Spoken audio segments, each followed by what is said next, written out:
Thank you, Alexa. Ito naman, mga questions from Sir Glenn, si Bongga, ng TEP. Yan.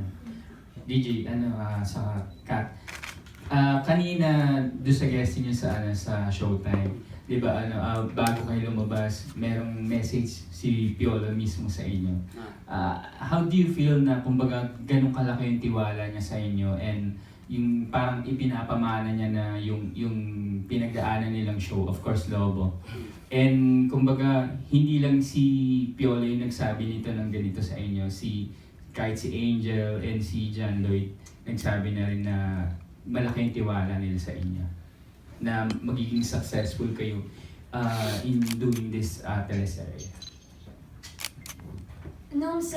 Nagulat ako dun sa video ni Papa P. And nakakatuwa naman. And dun during press con namin last week, dun din siya Miss Angel.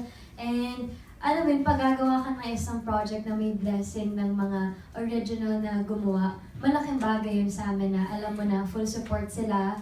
And yun, pumayag pa sila mag-portray ng roles nila dito para tahiin yung kwento. Sobrang laki ng pasasalamat namin ni DJ. Kala Mr. Paul Pascual, kahit si Mr. Richard Gutierrez, Mr. John Lloyd, and Ate Angel. Kasi parang siguro yun yung iniintay namin or yun yung kailangan namin para lalo pa kami ma-motivate na galingan or ituloy yung ginawa nila. And yan, siguro yung gagawin lang namin sa part namin yung ibibigay talaga namin kung ano yung kailangan ibigay para mabigyan ng justice yung mga nagawa nila. And yan, thankful kasi andyan sila lahat to support us. So, thank you. DJ. Ayun, syempre nagpapasalamat kami sa binibigay na suporta ni Mr. John Lloyd Cruz, si Miss Angel Oxin, tsaka ni Sir Piolo Pascual. Syempre sila yung mga naunang gumawa ng sharing ito at kami magtutuloy. Syempre coming from them, masarap yung pakiramdam na pinagkakatiwalaan. Syempre babalik namin yung tiwala na yun. And kung ano yung success ng dati, hoping kami na ganun palit sa ngayon. Siyempre ang mga fans, after nila makita ang kissing scene sa movie, di ba? Dito ba magkakaroon kayo ng kissing scene dito? Di pa natin nasasabi. Di pa nga kami nakikita sa taping. Pero okay lang sa inyo kung kumbaga Depende kung after paano. movie. Ano after mo? After the movie, syempre di ba pinag-usapan yung Well, kissing depende scene, kung di ba? paano mangyayari. Kung makahulugan naman yung bakit hindi. Pero kung pilit, titigin natin. Sa'yo, Kat, okay lang din magkaroon ng kissing scene. Kung kailangan sa eksena talaga or basta kung kailangan sa role namin, syempre maging part din yung love story na. So, yeah, tingnan natin. Mm-mm. Kasi yung kila Papa P sa kay Angel and John Lloyd, medyo mature na talaga yung approach nila, di ba?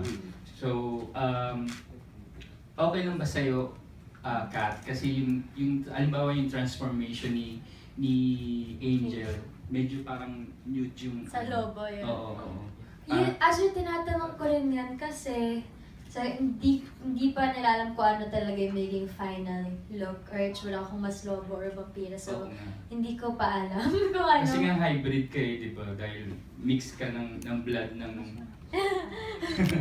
Pero, mix ka ng blood ng Oh, vampire and di ba? sorry, dinedistract na ako. Jumajoras ka lang dyan, Daniela. Hindi, pero hindi ko pa talaga Jumajoras ka alam. lang dyan. Pero, if ever naman, for sure, alagaan naman nila kung paano yung tama rin kasi sa time slot, tapos yung mga manunod, kung ano yung dapat. Basta kung ano yung hinihiling sa role, ibigay natin. Pwede naman effects lang ang dating niya. Tapos may mga glitters na. Oh. Kala na. Saka nakaano sila nun sa shoot, naka-skin tone talaga Oh. lahat. So, safe, basta safe yun naman talaga. Ikaw, Daniel, anong comment mo doon? Kasi syempre, bilang napakamaalaga mo at protective sa mga pagdating sa mga sexy, di ba? Oh, God. Hindi, ano ba yung tanong mo? Hindi, Kung ano yung comment mo doon na kung halimbawa Wala, hindi magkaroon ng... naman papakita. Alam na nila. Oo, hindi naman pababayaan ng Siyempre. Star Creatives at Oo. ng ABS na ano, di ba? Oo naman. Tsaka hindi naman tayo ipapakita natin sa wholesome na paraan. Na walang bahid ng mali siya. Okay naman. Expectations niya Sa, for this set.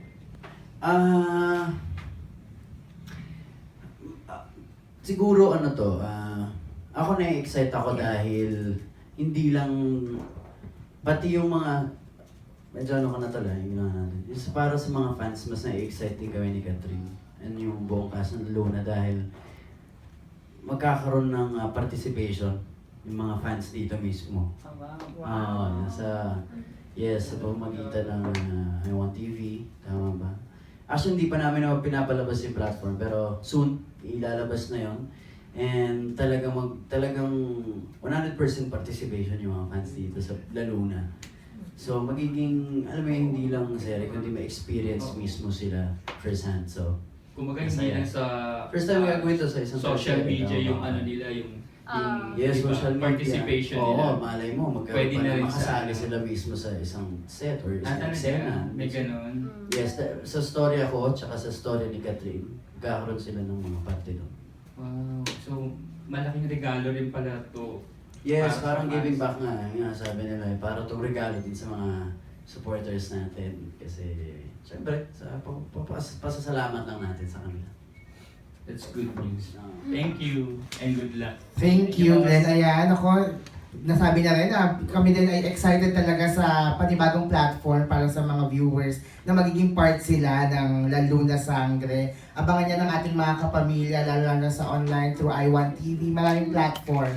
Magiging part sila ng story. Yan na po ang pwede namin ma-share sa inyo, pero sobrang nakaka-excite. And speaking do sa kissing scene, di ba, sa trailer pa lang, di ba naghawak pa nga lang yung kamay nila, may spark na, what ako. Paano pag nag-kissing? Oh yes nga naman. Yan yung mga dapat nating abangan sa La Luna Sangre. At dahil dyan, abangan din natin ang mga questions naman mula kay Kate Adahar. Hi, yun, sa sobrang busy nyo these days, may time pa ba kayo for personal activities? And if given, ano yung ideal activities na gagawin nyo kung meron kayong break? Siguro wakeboard. Gusto namin bumalik wakeboard and go-karting. Yeah! And go-karting. Tapos sinabi ko lang sa kanya, kung may 2 days kami na free, gusto ko Huwag pumunta. mo muna sabihin. Okay. Basta, marami gusto ko, basta kung may free day, yan. No, yan. Okay. Pero ikaw, Kath, paano mo nababalance yung may bago ka pang business? Hindi. Tsaka ito marami itong ginagawa. Pag yung sa nail salon, si mama, pati mga sisters ko, sila yung very hands-on talaga. Everyday sila nandun to monitor and Okay naman sa malapit doon din sa'yo. since malapit lang, tapos, yun, like, ina-update lang nila